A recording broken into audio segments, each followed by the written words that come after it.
주님 안에 있는 아름다운 소식을 전하는 주한 아름다운 교회 4월 세 번째 주일 말씀입니다. 오늘은 로마서 4장 16절부터 25절 말씀을 통하여서 하나님의 마인드셋이라고 하는 제목으로 하나님의 말씀을 함께 나누려고 합니다. 아브라함이라고 하는 인물이 있습니다. 너무도 잘 아시는 분이죠. 믿음의 조상이라고 부르는 분입니다. 75세까지는 갈대아 우르라고 하는 곳에서 아버지 모시고 살고 있었습니다. 그 아버지는 데라였습니다. 갈대아 우르는 메소포타미아 지역에 있습니다. 두 강 사이죠. 유프라테스 강과 티그리스 강이 있는 그 두 강 사이에 있던 곳이었습니다. 오늘날의 이라크 지방. 75세에 하나님의 부름을 받습니다. 여호와께서 아브라함에게 말씀하십니다. 너는 너의 고향과 친척과 아버지의 집을 떠나 내가 네게 보여줄 땅으로 가라. 보여줄 땅입니다. 어딘지 모릅니다. 하나님의 인도하심을 따라 가야 합니다. 내가 너로 큰 민족을 이루고 내게 복을 주어 네 이름을 창대하게 하리니 너는 복이 될지라. 아주 귀한 약속을 받습니다. 그리고 떠납니다. 너를 축복하는 자에게는 내가 복을 내리고 너를 저주하는 자에게는 내가 저주하리니 땅의 모든 족속이 너로 말미암아 복을 얻을 것이라 하셨습니다. 하나님이 내 편 되어 주겠다고 하는 거죠.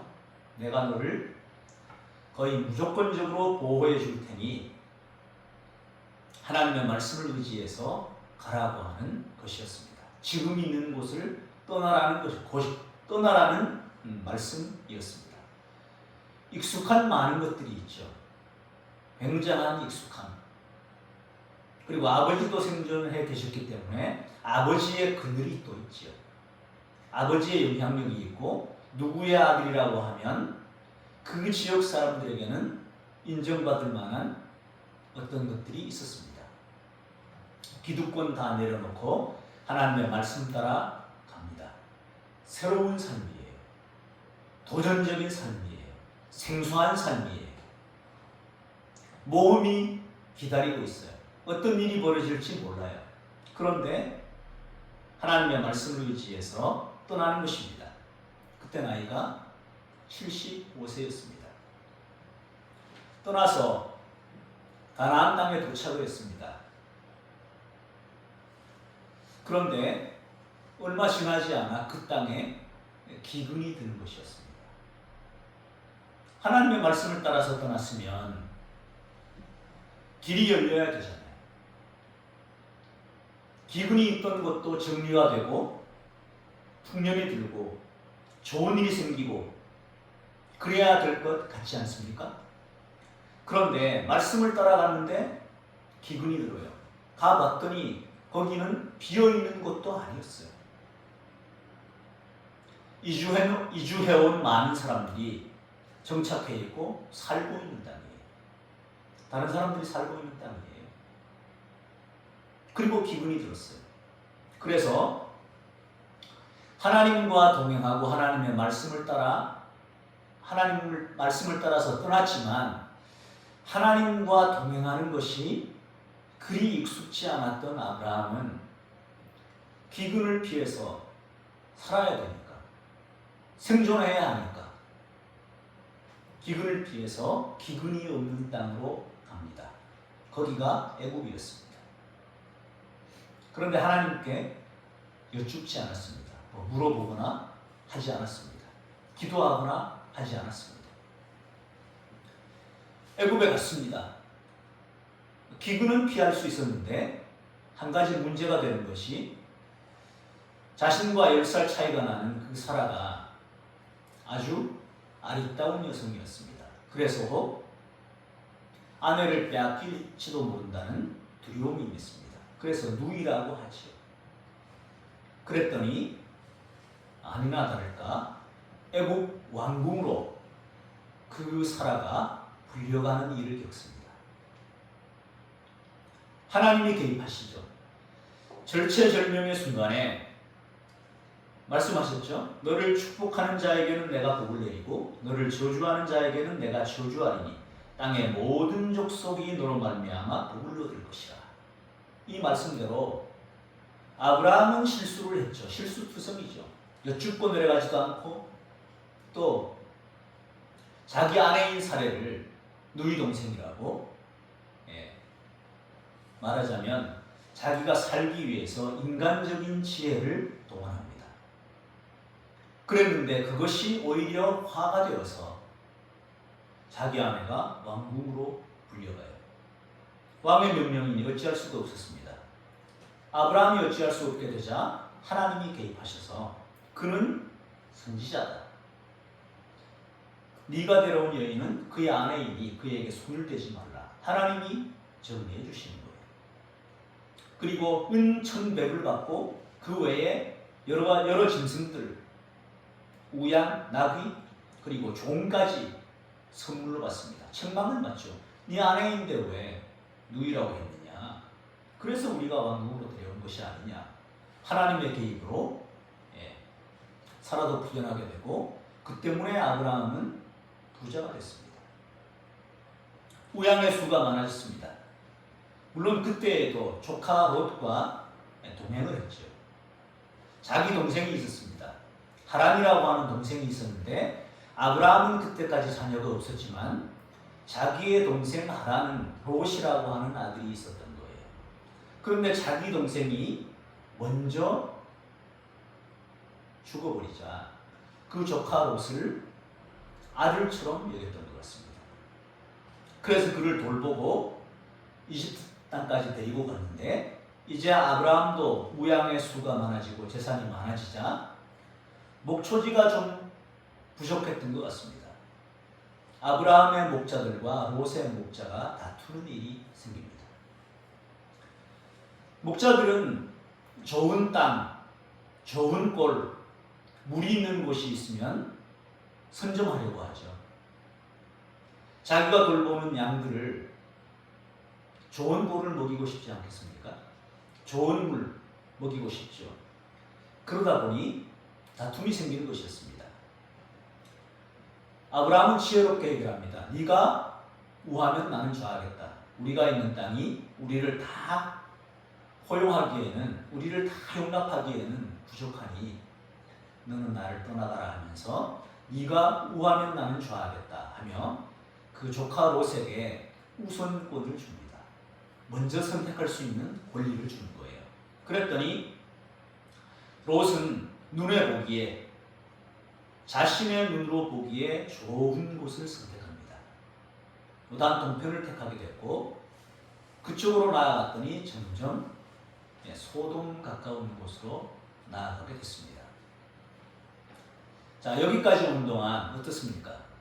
아브라함이 하나님의 부름을 받아서 75세까지 살아왔던 그 삶하고는 달리 이제 하나님의 말씀을 따라가는 삶을 시작을 했는데 아직 하나님을 향하여 제단을 쌓고 예배를 드리고 하는 것은 있지만 어떤 순간, 매 순간마다, 혹은 결정적인 순간마다 하나님께 구하고 묻고 하나님의 뜻을 따라 살아가기보다는 아직도 여전히 옛날 갈대아 우르에서 살아가던 모습, 인간적인 지혜, 세상적인 방법, 이런 것들을 동원해서 살아가는 거예요. 물론 좋은 면도 있어요. 조카에게 먼저 우선권을 주고 양보하고 하는 미덕을 발휘하기도 합니다. 그것 때문에 하나님의 복을 받습니다.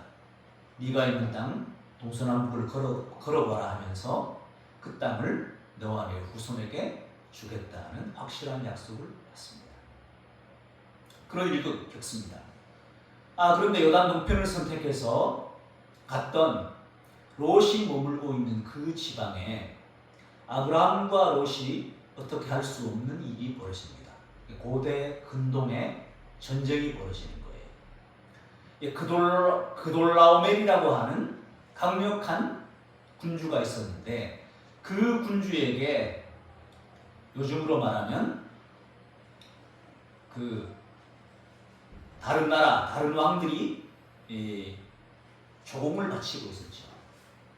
조공을 바치면서 조공을 바치는 대신 자기네들이 다스리는 그 소지역들의 왕으로 자기들이 있으면서 살아갈 수 있었는데, 평화가 구축된 채로 살아갈 수 있었는데, 이 그돌라오메를 섬긴 지 13해 정도 만에 다른 네 왕들이 반역하는 일이 벌어지는 거예요.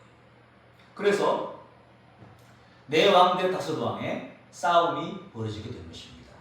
그런데 그 싸움에, 고래 싸움에 새우 등 터지는 격으로 이 롯의 모든 재산들, 또 사람들, 또 하인들, 그리고 그 우양들 모두가 다 사로잡혀 가버린 거예요. 그런 일이 벌어집니다. 조카 롯에게 그런 갑작스러운 위난이 닥치자 아브라함은 집에서 길리고 훈련했던 자기 하인들, 그 군사들을 데리고 다메섹까지 가서 찾아옵니다. 그때도 하나님이 도우셨죠. 여러분 성경을 보셨지만 조카가 위급한 상황이 왔습니다. 구하는 것이 당연하지요. 그런데 그건 이전까지 살던 모습이고요. 구하지 말라는 게 아니에요. 하나님의 말씀을 따라 살아가는 삶을 시작했는데 하나님께 여쭙고 갑니까? 아니면 그냥 갑니까? 여쭙고 가는 장면이 없어요. 구해야 되는 건 당연해요. 그걸 부정하는 거 아니에요. 격하게 동의합니다. 당연히 생명 구해야죠. 하나님께 여쭙고 가지는 않았는데 하나님이 도우셔서 다 찾아옵니다. 하나도 잃어버리지 않고 모든 소유, 모든 사람 다 찾아서 옵니다. 오지요. 그 왔더니만 소돔 왕이 나타나서 얘기합니다. 아브라함의 하나님을 높이라 하면서 찬양하고 그러면서 재산에 속한 것은, 사람에게 속한 것은 다 내게 돌리고 재산에 속한 것은 네가 가져라, 이런 식으로 말을 하는 거예요. 전쟁에 도움도 주지도 않았으면서. 그런데 멜기세덱이 나타나죠. 멜기세덱이 지극히 높으신 하나님을 찬양하고 할 때 그가 제사장인 것을 알고 아브라함이 그 얻은 것에서 10분의 1, 11조를 멜기세덱에게 드립니다. 그런데 소돔 왕이 사람에 속한 것, 사람은 다 내게 돌리고 물건은 네가 가지라 했을 때 아브라함이 어떻게 합니까? 하나도 가지지 않아요. 기도하고 가지는 않았지만 아브라함이 소돔 왕 당신 때문에 내가 부자가 됐다는, 나는 그런 얘기 듣기 싫습니다. 내가 부자가 되어도 하나님이 내게 복 주셔서 부자가 됐다는 얘기를 나는 듣고 싶고, 또 내가 승리를 거두어도 하나님이 내게 복 주셔서 승리를 거두었다고 그런 말을 듣고 싶고, 다른 사람에게도 그렇게 말하고 하나님께 영광을 돌려드리고 싶은 사람이지, 당신이 허락해서 물품을 내가 가심으로 부자가 되기를 원하지 않습니다 하고 믿음의 말을 하고 하나님께 영광 돌리는 말을 합니다. 하나님이 영광을 받으시죠. 이때까지가 대략 아브라함이 가나안 땅에 거주한 지 한 10년 정도 지났을 무렵까지 벌어진 일입니다. 하나님의 말씀을 따라 살아간 지 10년 정도가 되었는데 아직 아브라함의 모습이 어떻습니까? 매 순간 하나님께 기도하고 살아가고 있습니까? 또 어떤 사건이 있을 때 매 순간 그러면 그렇게 하지 못한다 할지라도 어떤 중요한 일들이 생겼을 때 하나님께 기도하고 묻고 나아갑니까? 아니면 그런 모습은 잘 보이지 않아도 이런저런 사건이 있을 때마다 하나님이 10년 전에 너를 축복하는 자에게는 내가 복을 내리고 너를 저주하는 자는 내가 저주하리니 땅의 모든 족속이 너로 말미암아 복을 얻을 것이라 하신 그 말씀을 지키시는 하나님의 신실함 때문에 생명을 유지하고 살아가고 있습니다. 하나님 때문에 생명을 유지하고 하나님이 그 하나님의 말씀 때문에 이런 모양 저런 모양으로 개입하시고 돌봐주시고 전쟁에도 이기게 하시고 필요한 것도 공급하시고 복도 얻게 하시고 해서 살아가고 있는 모습이 보이고 있습니다. 창세기 15장에 가면 아브라함이 가나안 땅에 거주한 지 한 10년 됐을 무렵에 하나님이 나타나십니다. 창세기 15장 1절입니다. 이후에 여호와의 말씀이 환상 중에 아브라함에게 임하여 이르시되 아브라함아 두려워하지 말라. 나는 네 방패와 너의 지극히 큰 상급이니라. 왜 하나님이 이렇게 나타나실까요? 하나님이 아브라함에게 하나님이 어떤 분이신지 계시하신 것인데 왜 이렇게 나타날까요? 왜 방패와 지극히 큰 상급으로 나타나실까요? 14장에서 전쟁을 겪었잖아요.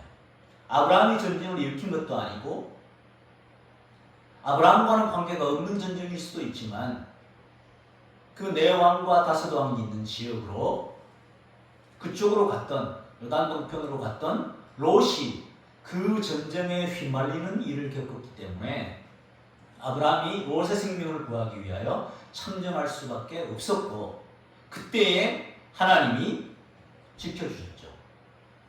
보호해 주셨습니다. 아브라함에 속한 사람 하나도 다치지 않고 사로잡혀갔던 롯과 롯에게 속한 사람들 그 재산까지 다 찾아오는 일을 하나님께서 그렇게 되게 해주신 거예요.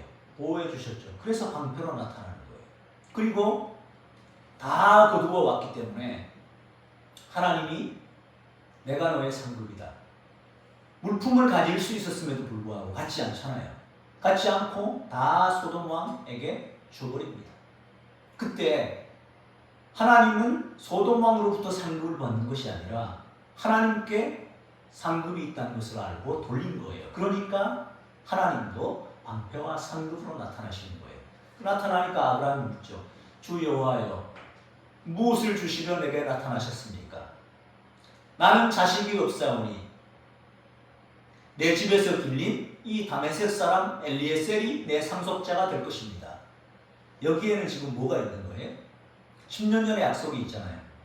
내가 너로 큰 민족을 이루어야 너는 너 고향과 친척과 아버지를 떠나라. 하나님 말씀하시면서 내가 너로 큰 민족을 이루고 내게 복을 주어 내 이름을 참대하게 하리니 너는 복이 될지라 말씀하셨는데 그 후손에 대한 약속을 해주셨는데 10년이 지났지만 아직 이루어진 것이 아무것도 없잖아요.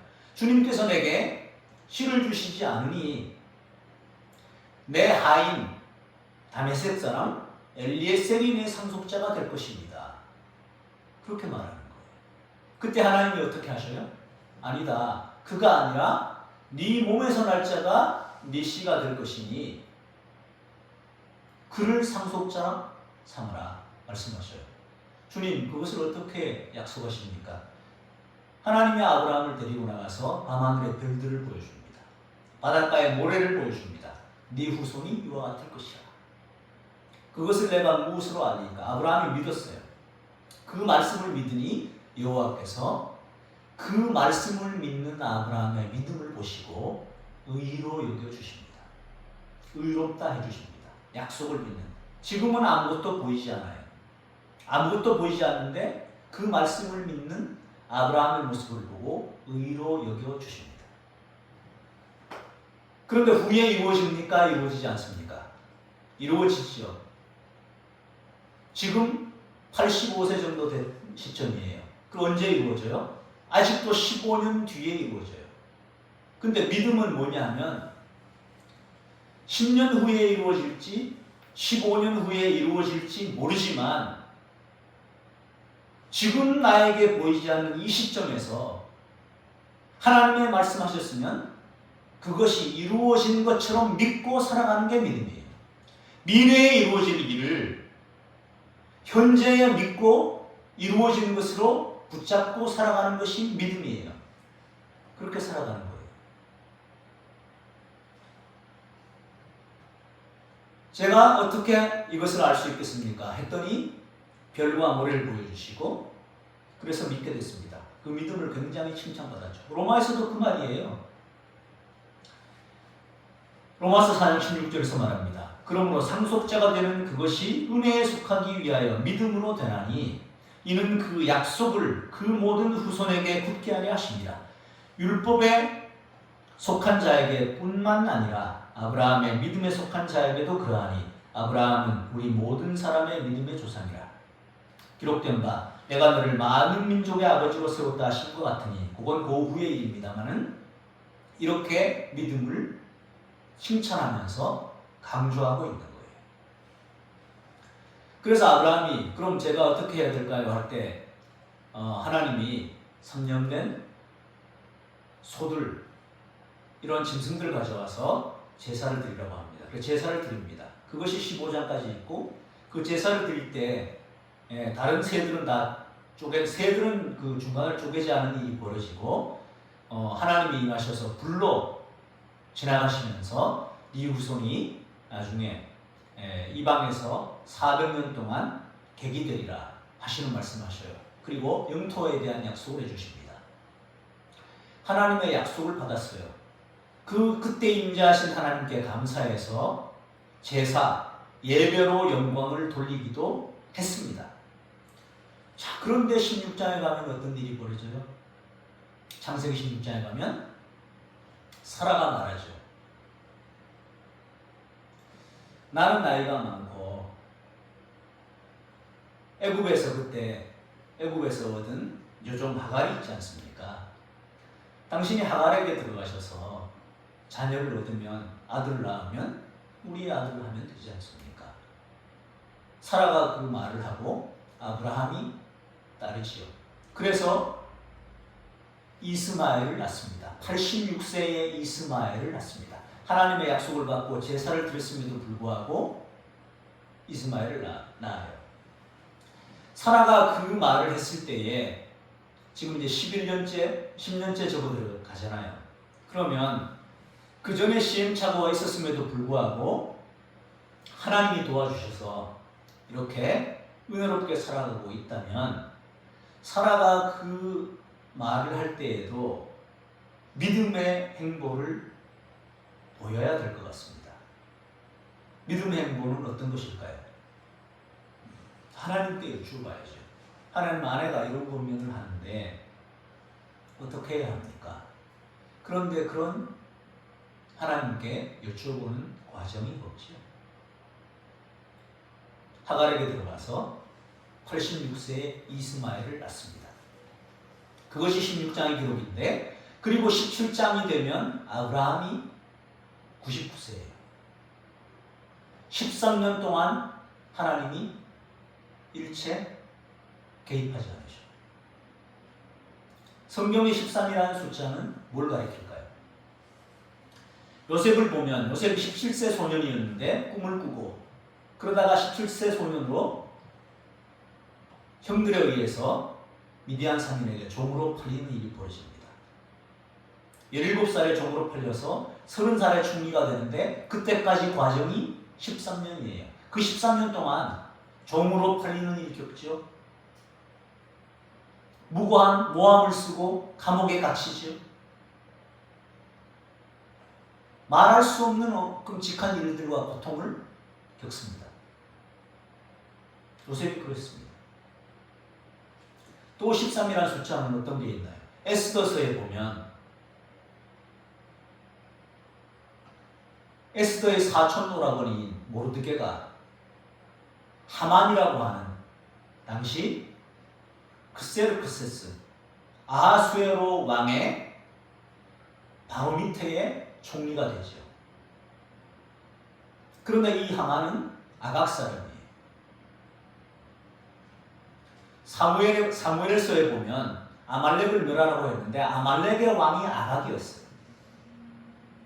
사울이 살려뒀었죠. 나중에 사무엘이 도착해서 아각을 찍어버립니다. 그런데 그 아각 사람인 것을 보면 그 후손이라고 유추해 볼 수 있습니다. 그러니까 대대로 이스라엘 백성과는 적대 관계예요. 아말렉은 거의 사탄에 가까워요. 하나님을 대적하는 자예요. 그러니 하나님의 백성을 대적하는 형태로 나타납니다. 아각 사람인 것을 알고 모르드게가 절하지 않죠. 그러자 그 모르드게만이 아니라 민족 전체를 멸하려고 합니다. 그래서 그들이 제비를 뽑아요. 언제를 얻어요? 1월 달에 제비를 뽑는데 아달월을 얻어요. 아달월 13일이에요. 그날 이 민족 전체를 멸하자 하고 날을 잡습니다. 그 13이에요. 이 13은 굉장히 고통의 수예요. 성경에서는. 13년 동안 하나님이 아브라함의 삶에 개입을 하지 않으셔요. 왜 그럴까요? 하나님과 함께 믿음의 발걸음을 내디뎠는데 말씀 따라 사는 삶을 살아야 되는데 아직도 10년 지났지만 겉으로는 믿음의 삶의 모습이 있지만 속사람 내면적으로는 어때요? 여전히 갈대아 우리의 사고방식, 그게 마인드셋이에요. 마인드셋이 하나님의 마인드셋이 되지 않은 거예요. 여전히 갈대아인의 사고방식, 갈대아인의 가치관, 갈대아인의 사고체계, 이 세상이 인정하는 사고체계, 이 세상에서의 삶의 모습 그대로 살아가고 있는 거예요. 주인 바꾸지 않았어요. 겉으로는 주인이라고 말해요. 우리는 어떤가 하는 거죠. 우리는 어떻습니까? 주님이라고 하면서 주님이 내 모든 삶의 모든 영역의 주인됨을 고백하고 있습니까? 고백하면서 주님으로 모셔드리고 있나요? 이 질문을 받고 생각해 봤을 때 너무너무 죄송했습니다. 그것이 제가 중요한 때는 기도하고 어떤 때는 하고 어떤 때는 하지 않고 어떤 거는 내 마음대로 하고 기도했다고 할지라도 하나님 웬만한 건 제가 다 알아서 할게요. 제 힘으로 할 수 없는 어떤 것 하나님께 구하는 그런 때만 하나님이 도와주세요. 나는 내가 주인이고 하나님을 나를 돕는 종처럼 여기면서 살고 있었다는 것을 깨달았습니다. 여러분은 어떠십니까? 그러면서 목회도 제가 하려고 하는 것 같았습니다. 생각을 달리하기로 했습니다. 목회의 주인도 하나님이시고 내 삶의 재정, 사람들과의 만남의 관계, 모든 것의 주인이 주님이신데 내가 그 삶의 모든 영역에 주님을 주인으로 대접해 드리지 않았구나. 이게 주님을 무시한 거였구나. 이게 주님을 경홀히 여기는 것이었구나. 하나님을 하나님으로 대우해 주지 않았구나. 회개해야 될 일이라는 걸 깨닫게 됐습니다. 그러다가 아브라함을 보니 아브라함도 아직 그러합니다. 그러니까 하나님이 13년 동안이나 개입하지 않으시는 거예요. 그런데 17장에 나타나셔요. 17장 1절을 보면 아브라함이 99세 때에 나타나셔서 말씀하십니다. 나는 전능한 하나님이라. 너는 내 앞에서 행하여 완전하라. 그러면서 두 가지를 얘기해요. 할례를 받으라고 얘기하고 이름을 바꾸어줘요. 너는 많은 민족의 아버지가 될 거다. 할례 언약을 받으라고 하고 사라가 내년 이맘때에 내게 아들을 낳을 것이다. 안 믿었잖아요. 웃었잖아요. 이스마엘이나 하나님 앞에 살기를 원합니다. 했어요. 그런데 한 해가 지나서 하나님의 말씀하신 그대로 사라에게 아들이 태어납니다. 이름까지 알려줍니다. 이삭이라 하라. 이삭이 태어납니다. 이때의 믿음을 가리켜서 로마서가 말하고 있는 거예요. 로마서 4장 17절입니다. 내가 너를 많은 민족의 조상으로 세웠다 하시는 것 같으니 그가 받은 바 하나님은 죽은 자를 살리시며 없는 것을 있는 것으로 부르시는 이시니라. 그때에도 말씀하실 때 이삭 없었어요. 그런 배경에서 하시는 말씀이에요. 그리고 말해요. 아브라함이 바랄 수 없는 중에 바라고 믿었으니 이는 네 후손이 이같으리라 하신 말씀대로 많은 민족의 조상이 되게 하려 하십니다. 100세가 되었어요. 몸이 죽은 것 같았어요. 살아도 그러해요. 그런데 믿음이 약하여지지 않고 믿음이 없어서 하나님의 약속을 의심하지 않고 믿음으로 견고하여져서 하나님께 영광을 돌렸다고 하는 것이 로마서의 99세 때의 아브라함에 대한 이해입니다. 99세 되었을 때의 아브라함의 믿음이 이 같았다는 거예요. 13년 동안의 고통, 고난의 시간을 통과한 후에 아브라함은 그 마음이, 그 마인드가 하나님이 원하시는 마인드로 변화되어 갔다는 거예요. 약속하신 그것을 또한 능히 이루실 줄 확신했다고 말합니다. 그러므로 그것이 그에게 아브라함에게 의로 여겨진 것입니다.